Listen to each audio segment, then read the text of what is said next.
نصیحت فرما رہا ہے، سنو چنگل میں نہ پھنس جانا، نام لینے والوں کے نہ پھنس جانا، دین بھٹکانے والوں کے مغالطے میں نہ چلے جانا۔ فرماتا ہے وَلَا تَعْدُ عَيْنَاكَ عَنْهُمْ، ارے اپنی ساری زندگی اگر رہنا چاہتے ہو تو اللہ کے ساتھ رہو، اپنے جسم کے ساتھ ان کے ساتھ رہو، اپنے مال کے ساتھ ان کے ساتھ رہو، اپنی جان کے ساتھ ان کے ساتھ رہو، کہ صرف ساتھ رہو ہی نہ فرمایا بلکہ فرماتا ہے وَلَا تَعْدُ عَيْنَاكَ عَنْهُمْ، تم ان کے پاس بیٹھ جاؤ، اس طرح بیٹھ جاؤ کہ خبردار ان کے مکھڑے سے اپنی نگاہوں کو تک دور نہ کرنا۔ یہ نصیحت خدا فرما رہے ہیں۔ ذرا کہو کہاں گئی توحید، کہاں گئی ان کی توحید اور کی رٹ؟ خدا تو یہ کہہ رہا ہے کہ خدا یہ نصیحت نہیں کر رہا میرے پاس آنا ہو تو نماز میں کھڑے ہو جاؤ، قرآن پڑھنے لگ جاؤ، زکات دینے لگ جاؤ، ارے یہ چیزیں تو واجب ہے ہی ہیں، یہ تو تمہیں دین شریعت کے عمل آوری میں کرنے ہیں، لیکن میرے پاس آنا ہو، میرے ولی کا مکھڑا تک تو میں تمہیں اپنا دیدار کرا دوں گا۔ یہ خدا کا حکم ہے۔ سورہ کہف اٹھا کر دیکھیں 15 پارہ، وَلَا تَعْدُ عَيْنَاكَ عَنْهُمْ، تمہاری نگاہیں ان کی طرف سے نہ ہٹیں، بغیر پلک جھپکائے ہوئے ان کا دیدار کرتے رہو، ان کے جوڑوں کو تکتے رہو، ان کے کپڑوں کو تکتے رہو، ان کے بالوں کو تکتے رہو، ان کے ہاتھوں کو تکتے رہو، ان کے زندگی میں ان کے سراپا کو تکتے رہو۔ ارے جب وہ دنیا سے رخصت ہو جائیں، میرا محبوب میرے پاس آ جائے، مایوس نہ ہونا، ان کی مزار کو تکتے رہو، میں اپنے آپ پہ دکھا دوں گا۔ سبحان اللہ، نعرہ تکبیر، نعرہ تکبیر، نعرہ رسالت، نعرہ رسالت۔ اب یہ فرماتے ہیں کہ وَلَا تَعْدُ عَيْنَاكَ عَنْهُمْ، تمہاری نگاہیں ان کی طرف سے نہ ہٹیں، کیوں؟ تُرِيدُ زِينَةَ الْحَيَاةِ الدُّنْيَا، کہیں ایسا نہ ہو تم دنیا کی رنگینیوں میں لگ جاؤ، دنیا کے زرق برق چمکنے میں لگ جاؤ، دنیا کی آرائشوں میں لگ جاؤ، دنیا کی آسائشوں میں لگ جاؤ، دنیا کمانے میں تمہیں دنیا چاہیے تو بھی میرے اولیاء کے در پر آ جاؤ، تمہیں عقبہ چاہیے تو بھی اولیاء کے در پر آ جاؤ، ارے دنیا اور عقبہ کیا ہے، مجھے چاہتے ہو تو اولیاء کے در پر آ جاؤ، میں تمہیں مل جاؤں گا۔ یہ اللہ تعالیٰ فرماتے ہیں وَلَا تَعْدُ عَيْنَاكَ عَنْهُمْ تُرِيدُ زِينَةَ الْحَيَاةِ الدُّنْيَا۔ اب پھر فرماتے ہیں وَلَا تُطِعْ مَنْ أَغْفَلْنَا قَلْبَهُ عَنْ ذِكْرِنَا وَاتَّبَعَ هَوَاهُ وَكَانَ أَمْرُهُ فُرُطًا۔ اللہ تعالیٰ فرماتے ہیں سنو، جب میں نے تمہیں اپنے اولیاء کا در دکھا دیا، میں نے بتا دیا کہ میرے ولی وہ ہوتے ہیں جو دن رات مجھے پکارا کرتے ہیں، تو تمہیں یہ معلوم کرا دیا کہ میرے اولیاء کے دل ہمیشہ زندہ ہوا کرتے ہیں، وہ مزار میں بھی کیوں نہ چلے جائیں، ان کی آنکھیں تمہیں لگ رہی ہوتی ہیں، وہ دنیا سے رخصتی کیوں نہ ہو جائیں، ان کے کان تمہاری بات سن رہے ہوتے ہیں، ان کا دل خدا کا ذکر کر رہا ہوتا ہے۔ ارے اولیاء کی یہ شان ہوتی ہے کہ دنیا میں رہتے ہوئے جتنی تمہاری مدد کیا کرتے تھے، میں سے رخصت ہوتے ہیں تو خدا ان کی شان اور بڑھا دیتا ہے، جس میں کہ جو قید تھی اس قید کو ہٹا دیتا ہے، تمام بندشوں کو اٹھا دیتا ہے۔ دنیا میں ان کے پاس آتے تھے جو تمہاری مدد کیا کرتے تھے، وہ جب دنیا سے چلے جاتے ہیں، وہ مشرق میں اور تم مغرب میں رہ کر ان کو پکارو گے تو وہاں پر بھی آ کر تمہاری مدد کر کے جائیں گے۔ یہ اولیاء کی شان ہوتی ہے، کیوں؟ ان کے دل زندہ ہوتے ہیں۔ اب ان کے مقابلے میں اللہ تعالیٰ فرماتے ہیں وَلَا تُطِعْ مَنْ أَغْفَلْنَا قَلْبَهُ عَنْ ذِكْرِنَا، اس کی اطاعت نہ کرنا، اس کی باتوں میں نہ چلے جانا، اس کے فریب میں نہ پھنس جانا، جس کا دل میری یاد سے غافل ہو گیا ہے، جس کی روح میری لذت سے دور ہو گئی ہے، جس کا سر میرے تمام حجابات کو دیکھنے سے دور ہو چکا ہے، جس کا خفی اور جس کا اخفا میری قرآن سے دور ہو گیا ہے، اس کی بات نہ ماننا، اس کی بات نہ سننا، بات سننا ہو تو روشن دل والوں کی بات سنا کرو۔ تو اللہ تعالیٰ اس آیت مبارکہ میں اولیاء اللہ کی شان اور ان کی پہچان بیان فرما رہے ہیں۔ اور جب یہ اولیاء کرام کی شان قرآن مجید کی اس ایک آیت سے ہوئی، اب ذرا احادیث مبارکہ کی طرف چلتے ہیں۔ صلی اللہ تعالیٰ علیہ وآلہ وسلم کے پیارے صحابی حضرت سیدنا ابو ہریرہ رضی اللہ تعالیٰ عنہ کی روایت ہے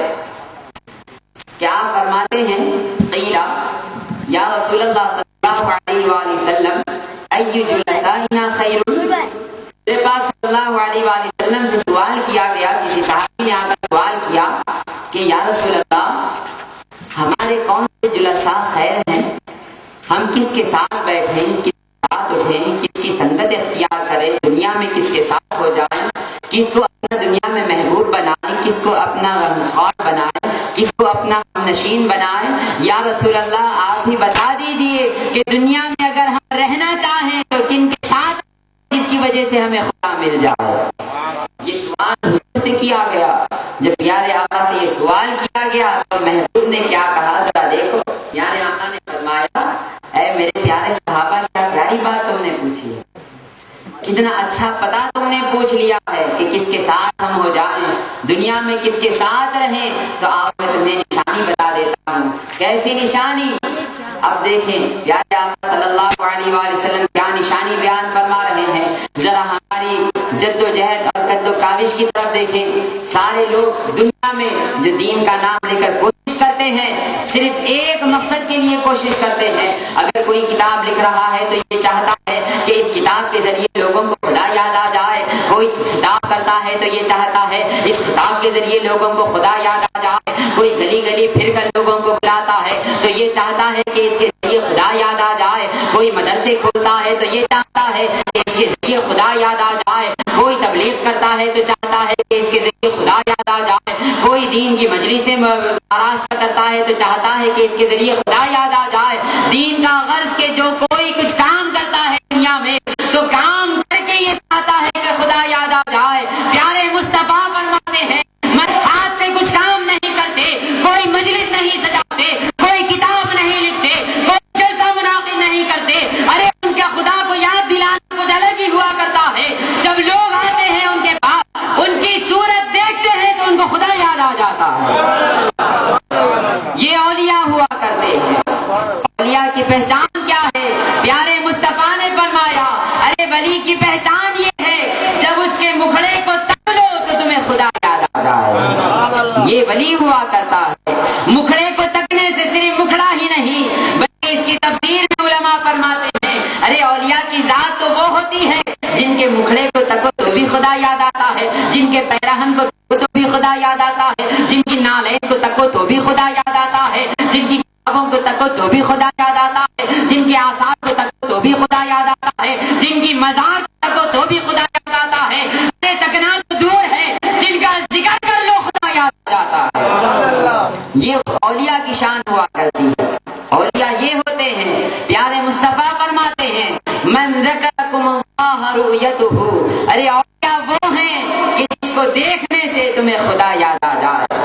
پھر فرماتے ہیں وزاد فی علمکم منطقہ، ارے جیسے ہی تم نے ان کو تکا تھا تو تمہیں خدا یاد آ گیا تھا، تمہیں مصطفیٰ یاد آ گیا تھا، تمہیں قیامت یاد آ گئی تھی، تمہیں قبر یاد آ گئی تھی، تمہیں حشر یاد آ گیا تھا، حساب و کتاب یاد آ گیا تھا، آخرت کے تمام معاملات یاد آ گئے تھے، خدا سے ڈرنے بھی لگ گئے تھے، خدا سے خوف کرنے بھی لگ گئے تھے، اس کی رجا و امید بھی دل میں آ گئی تھی۔ جب اس کے قریب ہو گئے اور جیسے ہی میرے ولی نے زبان کھولی اور فرماتے ہیں پیارے مصطفیٰ، میرے ولی کی شان یہ ہے، دیکھو تو خدا یاد آ جائے، جب زبان کھولو تو تمہارے دلوں میں علم کے دریا بہنے لگ جائے۔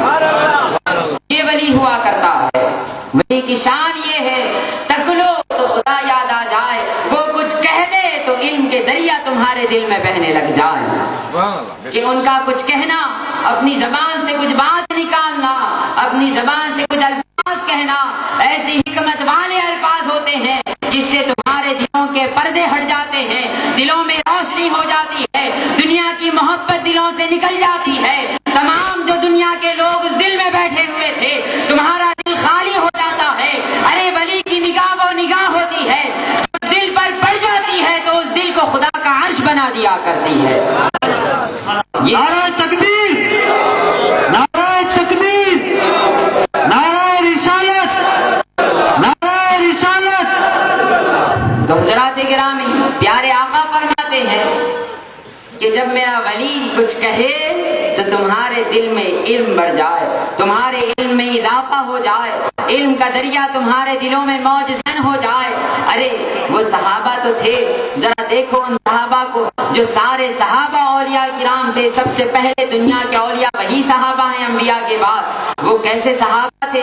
ان کے دلوں میں جو علم آیا کہاں سے آیا؟ ان کے دلوں میں جو عرفان آیا کہاں سے آیا؟ کیا انہوں نے کوئی کتاب پڑھی تھی؟ کیا صحابہ کے پاس کوئی بخاری تھی؟ کیا صحابہ کے پاس کوئی مسلم تھی؟ کیا صحابہ کے پاس کوئی ترمذی تھی؟ کیا صحابہ کے پاس کوئی ابن ماجہ تھی؟ کیا صحابہ کے پاس کوئی نسائی تھی؟ کیا صحابہ کے بعد مسند ابن احمد بن حنبل تھی؟ کیا تھا صحابہ کے پاس؟ نہ صحابہ تھا، نہ صحابہ کے پاس ہدایہ تھی، نہ بدایہ تھی۔ صحابہ کے پاس ایک چیز تھی، وہ تھا پیارے آقا کا مکھڑا اور پیارے آقا کی زبان سے نکلنے والے الفاظ تھے۔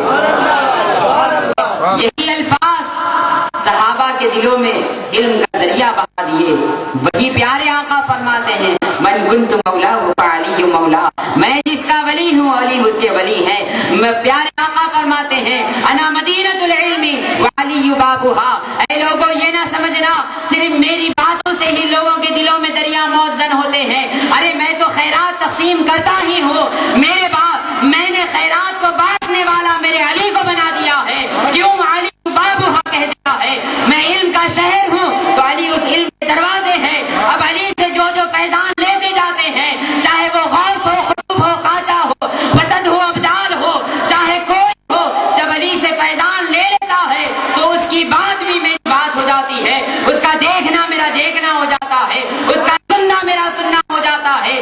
جس طرح میں نے صحابہ کے دلوں میں علم ڈالا تھا، اسی طرح مجھ سے علم لینے والے اولیاء تمہارے دلوں میں علم ڈالا کرتے ہیں۔ نعرہ تکبیر، نعرہ تکبیر، نعرہ رسالت، نعرہ رسالت۔ یہ ہوتی ہے اولیاء کی شان کہ زیادہ فی علمکم منطقہ، کہ جن کا کہنا، جن کا تم سے کچھ بات کرنا تمہارے علم میں اضافہ کر دے۔ کیوں؟ اس بات سے یہ سمجھ میں آیا کہ اولیاء کبھی دنیا کی بات نہیں کرتے، اولیاء کبھی لالچ کی بات نہیں کرتے، اولیاء کبھی حرص کی بات نہیں کرتے، اولیاء کبھی کسی کی برائی نہیں کرتے، کسی کی چغلی نہیں کرتے، کسی کی پردہ دری نہیں کرتے۔ ارے اولیاء کی شان ہی چھپانا ہوا کرتی ہے۔ اولیاء کے پاس آ جاؤ، ان کے دل میں جہاں خدا بستا ہے وہیں زبان سے بھی اسی کا ظہور ہوا کرتا ہے، صرف خدا کی باتیں کیا کرتے ہیں۔ کیوں؟ اولیاء کی شان کیا ہوتی ہے؟ ذرا دیکھو حدیث معراج میں حضرت بندہ نواز علیہ رحمت و رضوان روایت فرماتے ہیں اپنی کتاب روح تصوف میں، دلیل کے ساتھ آپ اچھا غور سے سنیں اس روایت کو۔ اولیاء کی شان کیا ہوتی ہے اور ان کے پاس جانے سے آپ کو کیا ملتا ہے، یہ حدیث سے سنیں۔ اولیاء کی پہچان حضرت بندہ نواز کے دراز علیہ رحمت و رضوان اپنی کتاب روح تصوف میں فرماتے ہیں کہ جب سرکار دو عالم صلی اللہ علیہ وآلہ وسلم معراج پر تشریف لے گئے، تمام آسمانوں میں آپ گھومے، وہاں پر ساری مخلوقات کو دیکھا۔ جب جنت میں تشریف لے گئے تو جنت میں ایک بہت بڑا محل دیکھا، اس محل کے اوپر نور کا تالا لگا ہوا تھا۔ پیارے آقا صلی اللہ علیہ وآلہ وسلم نے فرمایا کہ اے جبریل، اس محل پر نور کا تالا کیوں لگا ہوا ہے؟ ذرا کھولو تو صحیح، میں دیکھنا چاہتا ہوں۔ جبریل امین نے فرمایا جو حکم پیارے مصطفیٰ، اس تالے ہے کیا ہے؟ خدا نے تو ساری کنجیاں آپ کے ہاتھ میں دے دی ہیں۔ حضرت جبریل امین خدا کی بارگاہ میں گئے، اجازت لے کر آ کر اس جنت کا دروازہ کھولا اس محل کا، تو دیکھا کہ بہت بڑا نورانی محل، عالی شان محل۔ جب اس محل کے اندر گئے تو دیکھا کہ بہت بڑا صندوق رکھا ہوا۔ حضرت بندہ نواز رحمۃ اللہ تعالیٰ علیہ روایت کرتے ہیں پیارے آقا نے فرمایا جبریل اس صندوق پر بھی تالا لگا ہوا ہے، ذرا یہ بھی تو کھولو میں دیکھوں اندر کیا ہے۔ جب اس صندوق کو کھولا گیا تو اس میں سے ایک اور صندوق نکلا۔ پیارے آقا نے فرمایا جبریل ایسی کون سی اہم چیز ہے کہ جس کو اتنی اندر تالے لگا کر چھپا کر رکھا گیا ہے؟ ذرا یہ بھی صندوق کھولو تو صحیح، میں دیکھنا چاہتا ہوں کیا ہے۔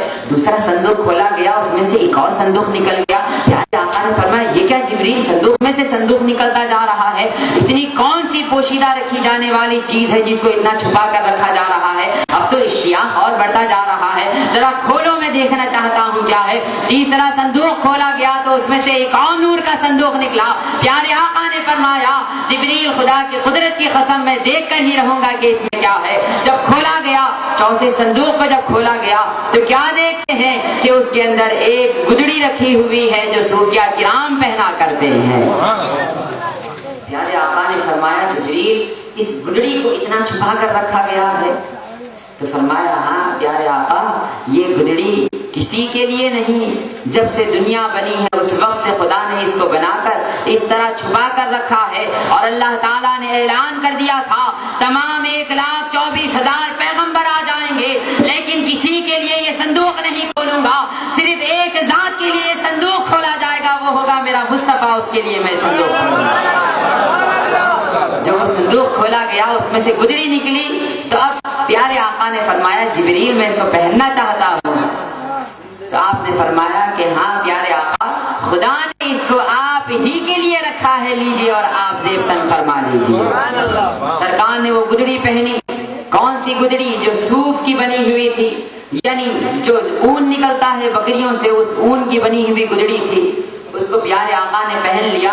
پہننے کے بعد جب خدا کی بات تم نے بہت بڑی چیز لے لی ہے، اب دیکھو یہ چیز قیامت تک دنیا میں رہے گی، لیکن کس کے پاس؟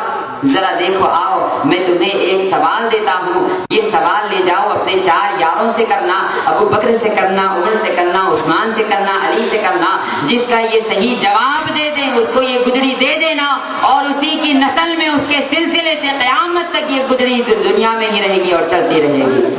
پیارے آقا نے فرمایا جو حکم مولا ایسا ہی کروں گا۔ وہ سوال بھی حضور کو بتا دیا گیا، اس کا جواب بھی سرکار کو بتا دیا گیا۔ پیارے آقا صلی اللہ علیہ وآلہ وسلم معراج سے تشریف لائے، دوسرا دن ہے، تمام یار بیٹھے ہوئے ہیں، حضور پاک صلی اللہ علیہ وآلہ وسلم نے وہ گدڑی دکھائی اور سب 4 یاروں کو بتایا۔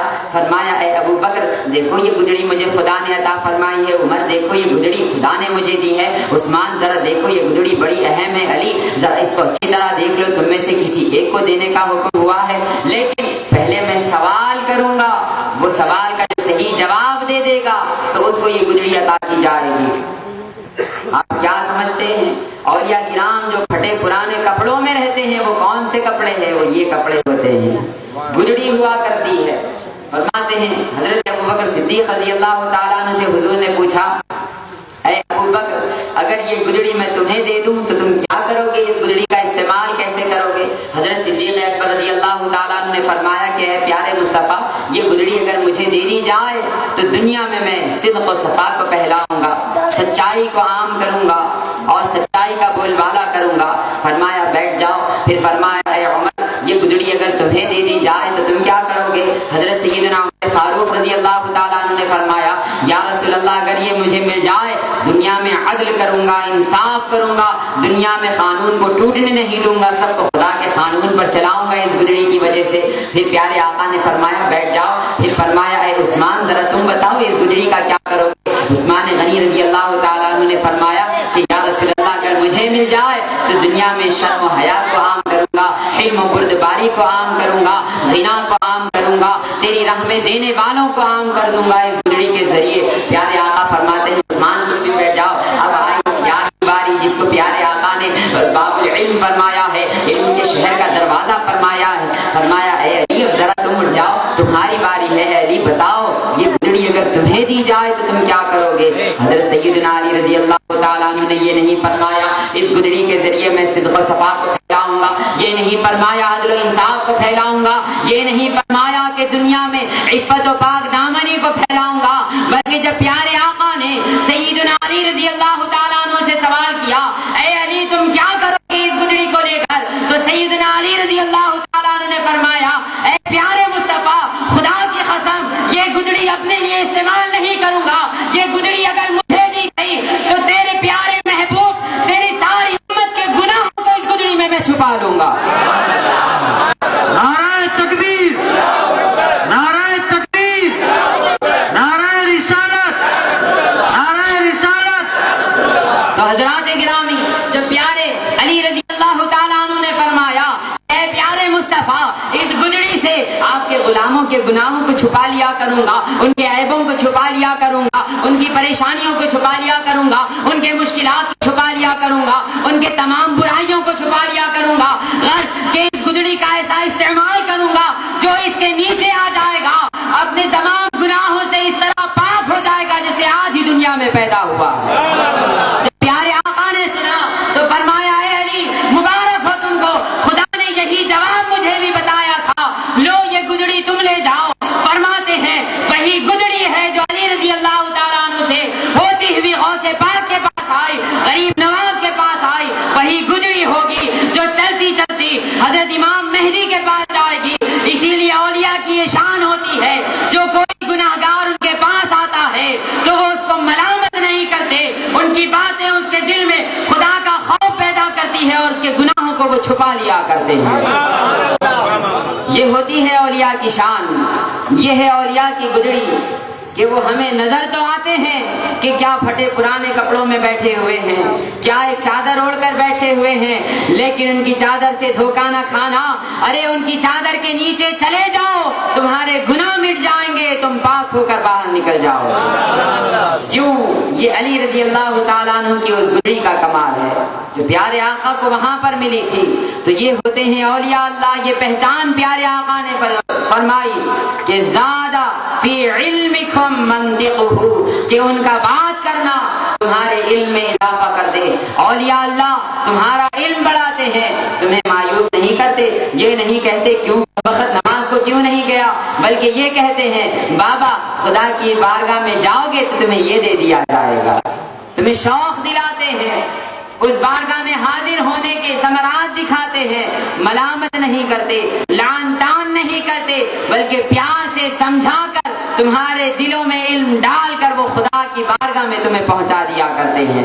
ارے کیا غوث پاک رضی اللہ تعالیٰ عنہ کو نہیں دیکھا کہ کس طرح انہوں نے لوگوں کے عیوب کو چھپایا ہے اور کس طرح دلوں کو پاک کیا ہے؟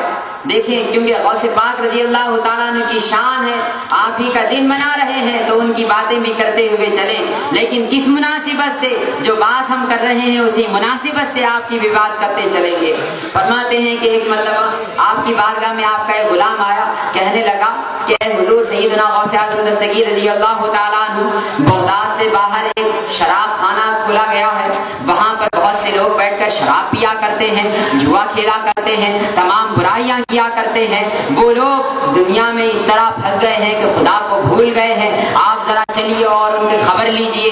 آپ فرماتے ہیں ٹھیک ہے چلو ہم بھی چلیں گے۔ یہ کہہ کر حضور سیدنا غوث اعظم دستگیر رضی اللہ تعالیٰ عنہ تنے تنہا اس شراب خانے کی طرف رواں دواں ہوتے ہیں۔ جیسا ہی اس شراب خانے میں پہنچتے ہیں، تمام شرابی دیکھ کر پریشان ہیں، کہتے ہیں کیا ہوا حضرت، آج آپ یہاں پر تشریف لے آئے ہیں، کچھ کام ہے؟ تو آپ فرماتے ہیں ہاں دیکھو، جب میں تمہارے پاس آ گیا ہوں تو اب تمہارا بھی کام یہ بنتا ہے میرے ساتھ تمہیں چلنا پڑے گا، لیکن سنو میں تمہیں ایسے ہی نہیں لے جاؤں گا، ذرا بتاؤ تو صحیح، یہ جو تم رات کو شراب پیا کرتے ہو، یہ جو بوٹل مارا کرتے ہو، پاکٹ مارا کرتے ہو، بتاؤ یہ بوٹل اور پاکٹ کا نشہ کب تک تمہارے اندر رہتا ہے؟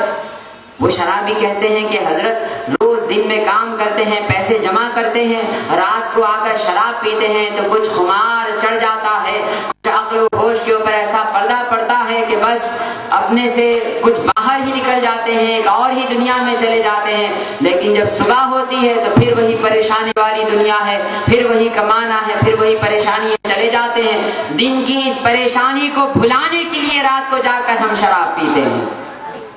آپ نے فرمایا ٹھیک ہے تم پریشانیوں کو مٹانا چاہتے ہو، ہاں، تو آپ فرماتے ہیں چلو میں تمہیں ایسی شراب پلاؤں گا کہ قیامت تک اس کا نشہ نہیں اترے گا۔ انہوں نے کہا ہاں یہ تو بہت بڑا آفر ہے ہمارے لیے، حضرت پیسے کتنے خرچ کرنے پڑیں گے؟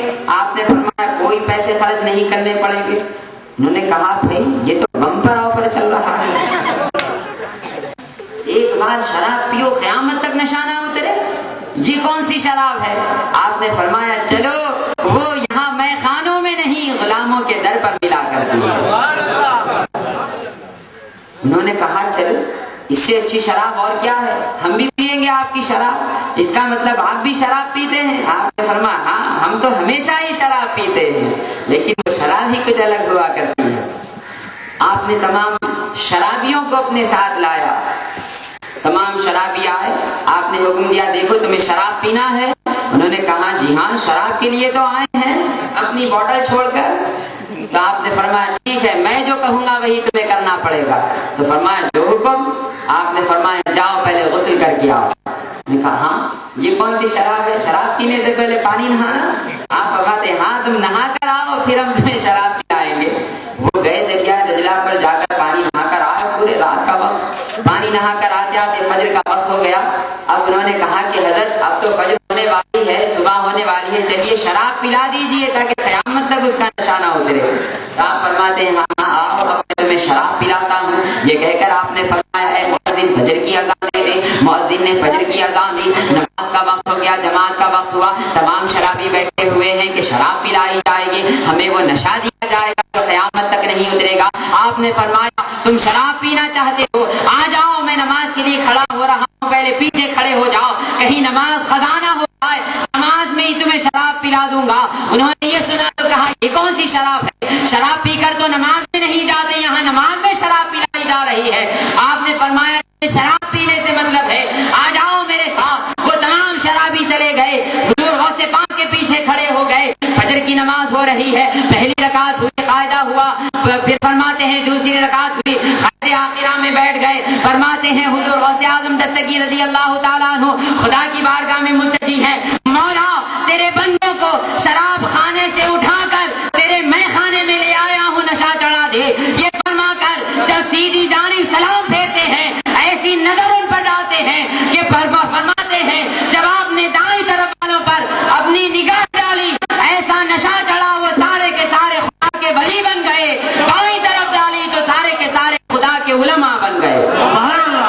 نعرہ تکبیر, نعرہ تکبیر, نعرہ رسالت, نعرہ رسالت, نعرہ غوثیہ, نعرہ غوثیہ. تو حضرات گرامی یہ ہوتی ہے خدا کی شراب.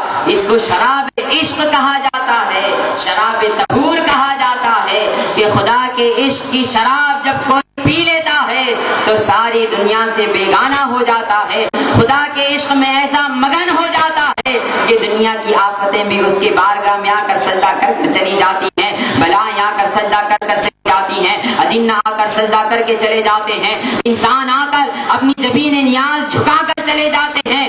اس طرح خدا کے نشے میں ہوتے ہیں, کسی کو دیکھتے نہیں لیکن سب کو پلاتے بھی رہتے ہیں. حضرات کرام یہ ہے حضور پاک رضی اللہ تعالیٰ عنہ کی شان, اور یہ ہے اولیاء کی پہچان. جب ان کی بارگاہ میں آتے ہیں تو پیارے آقا نے فرمایا زادکم بالعلم منطقہ, کہ ان کا کہنا, ان کا بولنا تمہارے علم میں اضافہ کر دے. یہ اولیاء کی پہچان. اور اس حدیث شریف کا آخری ٹکڑا پیارے آقا نے فرمایا ذکرکم بالآخرۃ عملہ. پیارے آقا نے فرمایا کہ اولیاء وہ ہوتے ہیں کہ کچھ کرنے کے لیے ان کو کسی کو کہنا نہیں پڑتا. وہ کسی کو کہتے نہیں پھرتے کہ نماز پڑھو, کسی کو کہتے نہیں پھرتے کہ وضو اس طرح کرو, کسی کو کہتے نہیں پھرتے وضو اس طرح کرو, غسل اس طرح کرو, دنیا کے معاملات اس طرح ادا کرو, شریعت پر عمل اس طرح کرو. نہیں, بلکہ پیارے آقا فرماتے ہیں بس تم اولیاء کے قریب ہو جاؤ, جب تم ان کے عمل کو دیکھو گے تو تم بھی باعمل بن جاؤ گے. یہ اولیاء حدیث شریف کے مطابق. پوری حدیث شریف سن لیں, عربی عبارت. ابی ہریرہ رضی اللہ تعالی عنہ قال قیل یا رسول اللہ صلی اللہ علیہ وآلہ وسلم ای جلسائنا خیر, قال من ذکرکم اللہ رؤیتہ وزاد فی علمکم منطقہ وذکرکم بالآخرۃ عملہ. پیارے آقا فرماتے ہیں کہ ولی وہ ہوتا ہے کہ جس کے دیکھنے سے تمہیں خدا یاد آ جائے, جس کے بات کرنے سے تمہیں علم و عرفان کی دولت ہاتھ لگ جائے, اور جس کے عمل کو دیکھ کر تمہیں آخرت یاد آ جائے, دین پر چلنا آ جائے, خدا کو پہچاننا آ جائے, خدا کی رضا کو حاصل کرنا آ جائے. یہ ولی کی شان ہوا کرتی ہے. تو حضرات گرامی یہ ہم نے صرف اور صرف ایک آیت اور ایک حدیث شریف سے اولیاء کی پہچان دیکھی ہے. ابھی بہت سے آیات اور احادیث ہیں لیکن بہت دیر ہو گئی. استاد محترم کتاب سے مخاطب کرنا ہے. اب ہم نے وہ موضوع آپ کے لیے چھیڑا تھا شروع میں, اس کے تو بہت سے دلائل ہیں کہ اولیاء کرام سے کیوں مدد طلب کریں. مدد طلب کرنے کا قرآن میں ثبوت کہاں ہے, حدیث میں ثبوت کہاں ہے؟ تو دیکھیں دلائل کے تو قرآن میں اتنے دلائل ہیں کہ پوری رات اور کئی راتیں یہ کم پڑیں گے. اتنے قرآن میں دلائل ہیں کہ اولیاء کے در پہ جاؤ ان سے مدد مانگو. اس میں سے صرف ایک آیت دیکھ لیتے ہیں کیونکہ پورا وقت نہیں ہمارے پاس. وہ آیت کون سی ہے؟ سورہ نمبر 62 آیت نمبر 14 28واں پارہ. ساری چیزیں اچھی طرح لکھیں, غور سے یاد کر پوچھے تو کہہ دینا کہ جب ہم کہتے ہیں کہ نائب رسول ہماری مدد فرمائیے نہیں کرتے بلکہ خدا کے کہے پر عمل کرتے ہیں. جب ہم کہتے ہیں کہ اماں جان ہماری بگڑی بنا دیجیے تو ہم بدعت نہیں کہتے بلکہ خدا کے حکم پر عمل پیرا ہوتے ہیں. خدا کا یہی حکم ہے. حکم ہے سورہ سبی جو آیت مبارکہ ہے. ارے اتنی دور کیوں جاتے ہو, پہلے سورہ فاتحہ کو ہی سمجھ جاؤ, اولیاء کو سمجھ جاؤ. یہ لوگ کہتے ہیں ایاک نعبد و ایاک نستعین. دیکھو قرآن مجید میں اللہ تعالیٰ نے فرمایا کہ اے مولا ہم تیری ہی عبادت کرتے ہیں اور تجھی سے مدد مانگتے ہیں, لہذا غیر اللہ سے مدد مانگنا شرک. اجی حضرت ایاک نستعین پر کیوں رکے, ذرا آگے چلو, وہی سورہ فاتحہ میں اولیاء کا پتہ مل جائے گا. اللہ تعالیٰ کیا فرما رہے ہیں؟ اہدنا الصراط المستقیم, اے بندو مجھ سے صراط مستقیم مانگو. پھر اللہ تعالیٰ نے کیا راستہ بتایا؟ صراط الذین انعمت علیہم. صراط مستقیم یہ نہیں کہ تم میں آؤ مصلی پر کھڑے ہو جاؤ تو صراط مستقیم مل جائے گی, قرآن پڑھ لو تو صراط مستقیم مل جائے گی. یہ خدا نے نہیں فرمایا. تمہیں میری معرفت چاہیے تو میرا کلام کھول کر دیکھ لو معرفت مل جائے گی, یہ نہیں فرمایا. بلکہ اللہ تعالیٰ نے کیا فرمایا؟ اے میرے بندو تمہیں صراط مستقیم چاہیے, سیدھا راستہ چاہیے, تو صرف بغیر اولیاء کے قرآن پڑھنے سے سیدھا راستہ نہیں ملے گا, بغیر اولیاء کے زکات دینے سے سیدھا راستہ نہیں ملے گا, بغیر اولیاء کے دامن کو چھوڑ کر تم میرے پاس آنا چاہو گے تو نہیں آ سکو گے. کیوں؟ انعمت علیہم, تمہیں سیدھی راہ چاہیے تو ان کے پاس چلے جاؤ جس کو میں نے اپنا بنا لیا اور انعامات کی ان پر بارش کر دی ہے. سورہ فاتحہ نہیں سمجھے تو آگے کہاں جائیں گے؟ اب اگر علم بحث کرنے جائیں سورہ فاتحہ میں ہی تو یہ تو ہم نے آگے کی بات بتا دی, لیکن ایاک نعبد و ایاک نستعین ہی سے دوسروں سے مدد طلب کرنا ثابت ہو رہا ہے. صرف ایک نقطہ سن لے, اللہ تعالیٰ نے جو سورہ فاتحہ فرمایا وہ کہاں استعمال کیا گیا وہ غور کریں آپ. الحمدللہ رب العالمین بولتے جائیں, الحمدللہ رب العالمین الرحمن الرحیم مالک یوم الدین ایاک نعبد. یہاں تک نہیں ہوا. کیوں نہیں ہوا؟ یہ تمام صفات جو بیان کی گئی ہیں یہ تمام صفات خدا کے لیے مخصوص اور خاص ہیں, اس لیے یہاں پر کوئی واو ذکر نہیں کیا گیا ہے. ارے واو کو سمجھ جائیں تو ولی کو سمجھ جائیں گے. ارے واو میں ولی چھپا ہوا ہے. سورہ فاتحہ کے واو کے اندر خدا نے ولی کو رکھ دیا ہے. واو پہ پہنچ جاؤ تو ولی کی بارگاہ میں پہنچ جاؤ گے. اب اللہ تعالیٰ نے واو کہاں استعمال کیا؟ وَإِيَّاكَ نَسْتَعِينُ. کیوں؟ فرماتے ہیں عربی لغت کے اعتبار سے واو مغایرت کے لیے بھی آتا ہے, جہاں جمع کے لیے آتا ہے, تخییر کے لیے آتا ہے اور ترتیب کے لیے آتا ہے, وہیں واو مغایرت کے لیے بھی آتا ہے. خدا خود فرما رہے ہیں دیکھو الحمدللہ رب العالمین, تمام عالمین کا رب صرف میں ہوں, میرے سوا کوئی نہیں.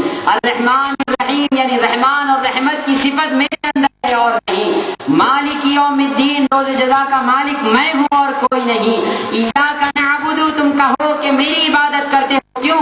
میرے سوا کسی کی عبادت نہیں کی جاتی. یہاں تک بیان فرما کر اب واو مغایرت لاتا ہے اور فرماتا ہے سنو وَإِيَّاكَ نَسْتَعِينُ. جب نستعین کے پاس آؤ تو میں نے واو ذکر کر دیا ہے. کیوں؟ استعانت کو میں نے واو کے ذریعے اپنی خصوصیت سے نکال دیا ہے. جہاں استعانت مجھ سے لی جاتی ہے وہیں استعانت اس کے بعد جو ذکر ہو رہا ہے میرے اولیاء ان سے بھی لینا تمہارے لیے جائز رکھ دیا ہے. یہ واو کا معنی ہوتا ہے مغایرت کا.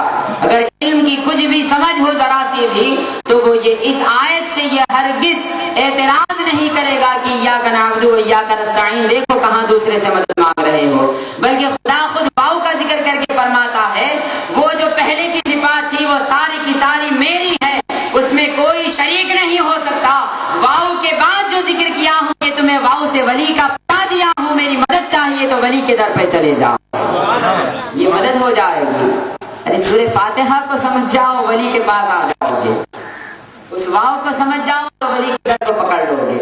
تو حضرات کرام، جب آپ نے یہ دیکھ لیا خدا یہاں پر ولی کی بارگاہ میں بھیج رہا ہے، تو اب ذرا دیکھیں، ہم جاتے ہیں نا اولیاء کی بارگاہ میں مدد مانگتے ہیں، تو اب ان کو بڑا ہی ان کے آنکھ پہ کانٹے آتے ہیں، کہتے ہیں یہ دیکھو یہ تو شرک ہو گیا۔ اچھا بعض لوگ ان میں سے آتے ہیں مدد آ کے خاموش ٹھہر کے دور دیکھتے ہیں کہ دیکھو کیا چل رہا مزاروں پہ، یہ دیکھو انہیں جا کے وہ چادر چوم رہا، انہیں جا کے چوکھٹ چوم رہا، انہیں جا کے گول پھر رہا، انہیں جا کے یا بابا پکار رہا، کچھ پکارا استغفر اللہ، توبہ توبہ، شرک ہو رہا، بدعت ہو رہا، یہ کہہ کے آتے ہیں وہ لوگ۔ اچھا ہم جب پکارتے ہیں یا غوث تو کہتے ہو ہم نے شرک کر دیا، ہم جب پکارتے ہیں یا خواجہ المدد تو کہتے ہو ہم نے شرک کر دیا، ہم جب پکارتے ہیں یا قطب الدین بختیار کا تو کہتے ہو ہم نے شرک کر دیا، ہم جب پکارتے ہیں یا بابا فرید گنج شکر تو کہتے ہو شرک کر دیا، ہم جب پکارتے ہیں یا نظام الدین اولیاء تو کہتے ہو شرک کر دیا، ہم جب پکارتے ہیں یا نصیر الدین چراغ دہلی تو کہتے ہو شرک کر دیا، ہم جب پکارتے ہیں یا بندہ نواز تو کہتے ہو شرک کر دیا۔ اب ذرا سنو خدا کیا پکارتا ہے، یا ایھا الذین آمنوا کونوا انصار اللہ کما قال عیسی ابن مریم للحواریین من انصاری الی اللہ قال الحواریون نحن انصار اللہ آمنا باللہ۔ اللہ تعالیٰ فرماتا ہے کہ اے لوگو، جب تم ولی کو پکارتے ہو تو لوگ یہ کہتے ہیں تم شرک کر رہے ہو، بدعت کر رہے ہو، لیکن ذرا مجھے دیکھو، میں اولیاء کو پکار رہا ہوں۔ خدا فرماتا ہے یا ایھا الذین آمنوا، اے وہ لوگ جو مجھ پر ایمان لائے، میری کتاب کو مانا، میرے نبی کو مانا، میرے رسول کو مانا، میرے محبوب کو دل سے چاہنے لگ گئے، میرے محبوب کے غلام بن گئے، غلامی کی وجہ سے جب تمہیں ولایت دے دی گئی تو اے میرے اولیاء میں تمہیں پکارتا ہوں، کونو انصار اللہ، آ جاؤ، خدا پکارتا ہے میرے دین کی مدد، میرے اولیاء تم کر جاؤ۔ حضرات گرامی، اولیاء اللہ کو خدا فرما رہا ہے ایھا الذین آمنوا کونوا انصار اللہ، خدا کی مدد کرنے والے بن جاؤ۔ کیا مطلب ہوا؟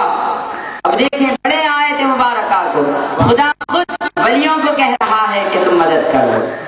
جب خدا اولیاء کو کہے کہ مدد کرو تو اگر ہم جا کر کہیں تو یہ کہاں کا شرک ہو گیا؟ اب اگر ہمیں مشرک کہیں گے تو تمہاری یہ بات ہم تک نہیں رکے گی، نعوذ باللہ خدا پر بھی جائے گی۔ اب جب خدا پر تم شرک کا تہمت لگاتے ہو تو تمہارا ایمان کہاں رہا، تمہارا اسلام کہاں رہا؟ تو یہیں پر خدا نے نہیں دیا، جب اللہ تعالیٰ نے فرما دیا یا ایھا الذین آمنوا کونوا انصار اللہ، کہ اے ایمان والو، ایمان والے کس کو کہا؟ سب ایمان والے نہیں ہوتے، ایمان والے ہونے کے لیے کیا کرنا پڑتا ہے؟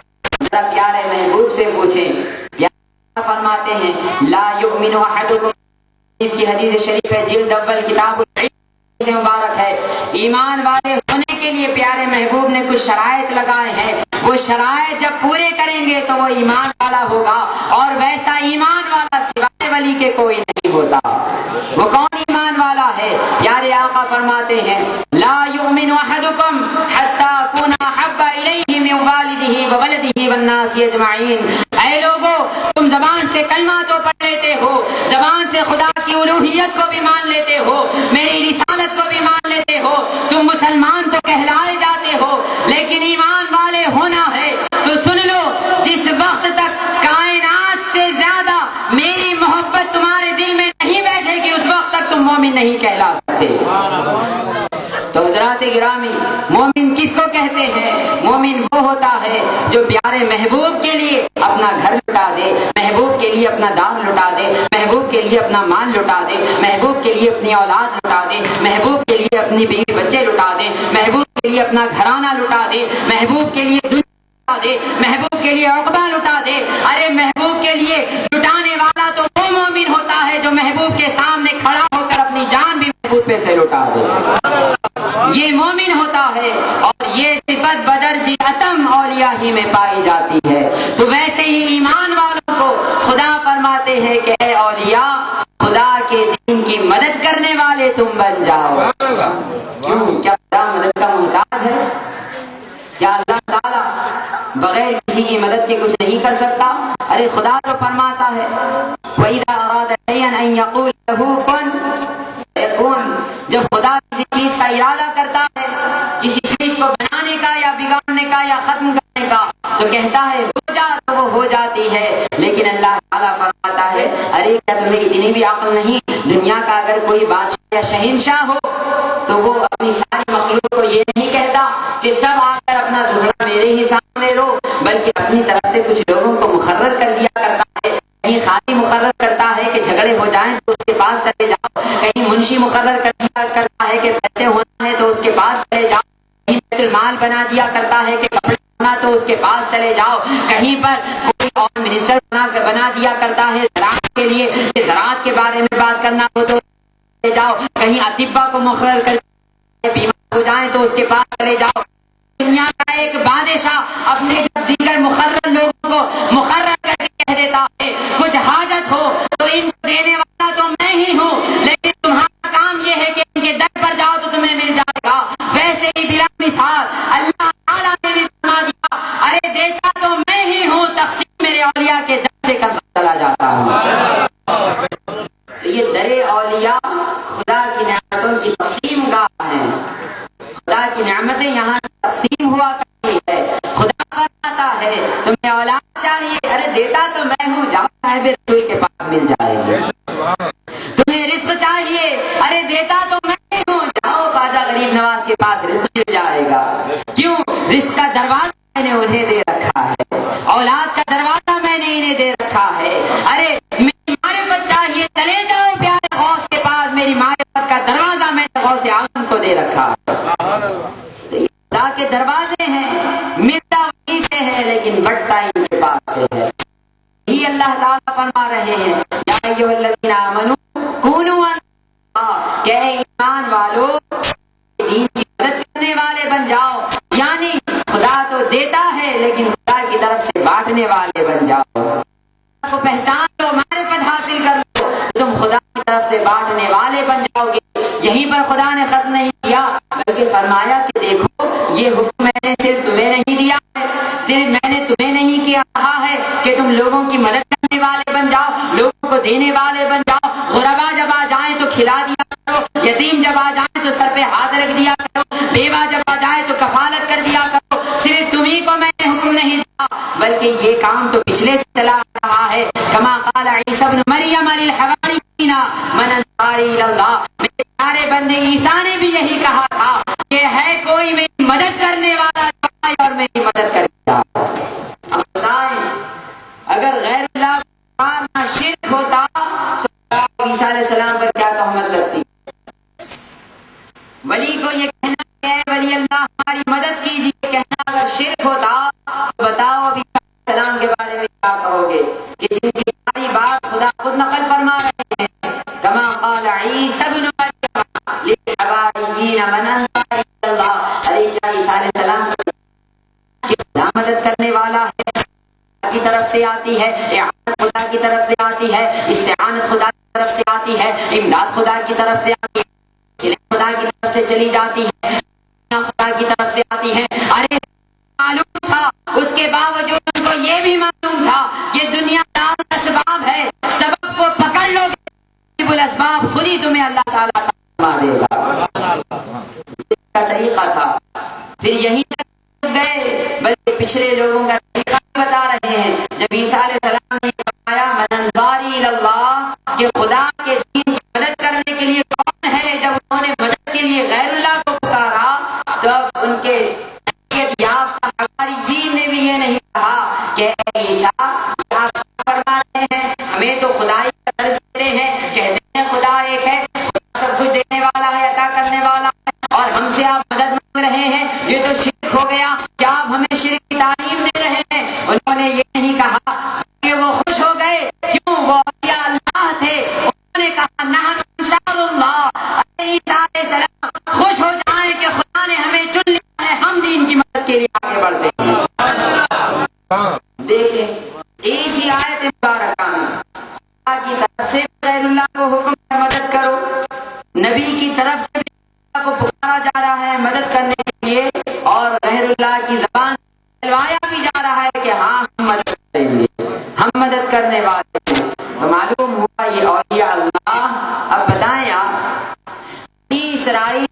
اولیاء اللہ کہ جن کے لیے یہ کہا گیا کہ وہ خدا کے دین کی مدد کرنے والے ہیں، تو ارے قربان جاؤ پیارے مصطفیٰ کی امت پر۔